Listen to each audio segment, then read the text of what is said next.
This Miku garage kit turned pre-painted had a final product so disappointing to collectors that it resulted in repaints, memes, and quite the strong choice of words for feedback. Let's take a look at Hatsune Miku, Future Bud, and see if it really is as bad as people say. Here's my disclaimer before we get started. This unique take on Miku started as a collaboration between illustrator Matayoshi and Circle's Wondersmith and Pit Pepe de Gongfang, resulting in a garage kit limited to 20 pieces total, sold at 78k yen or approximately $500 US. It later received a pre-painted version by A Dimension, a manufacturer with some pretty cute figures under their belts and its underrated Lil Tan Yi. A great prototype was shown comparing the 1/5 scale kit on the left and 1/6 pre-paint on the right. Around June 2024, a video was posted of a completed product by the sculptor, although the caption clarifies it is not a mass production proof and I can't tell whether this video is showing the garage kit or pre-painted sample. On October 2024, the prototype was displayed at Wonder Festival, and after a delay from a January 2025 release to August, we start seeing photos of the actual product. These are from the prototype designer's Chao Hongshu account. From here, there are buds of disappointment, especially regarding the face. Things really heated up when people started receiving the product themselves.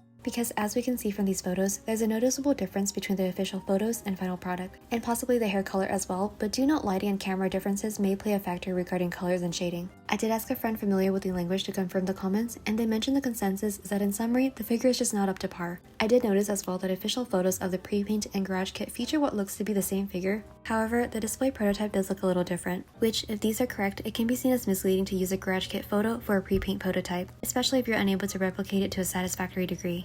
As stated before, there have been some meme comparisons posted, and others have taken to repainting the faces. As for my thoughts, I entirely understand the backlash. While prototypes and official photos are stated to be just samples, and we must expect a degree of difference in the final product, the difference should be minimal. And by no means was this a cheap figure. It retailed for 1399 yuan or 196 USD. I've seen comments that she actually dropped way below retail in the aftermarket, as low as 50% off, and in that case, I personally would get her, because despite everything, looking at this figure as it is, I still think it's beautiful. Yes, the face could use a touch-up, but everything else looks beautifully painted. I adore the hand-painted visual, the gradients, brushstrokes, that lovely base, and stepping back, I think this is a really pretty product and an artistic take on Miku we almost never see. To conclude, if the face close-ups don't bother you, I think she's worth a get if you like the overall concept, especially with a discounted aftermarket. I believe she's not available on most Japanese sites though, and is more limited to Chinese ones, so accessibility might be more difficult than the average figure. Let me know what you think of her, whether you plan on picking her up anyways, and as always, thank you for tuning in.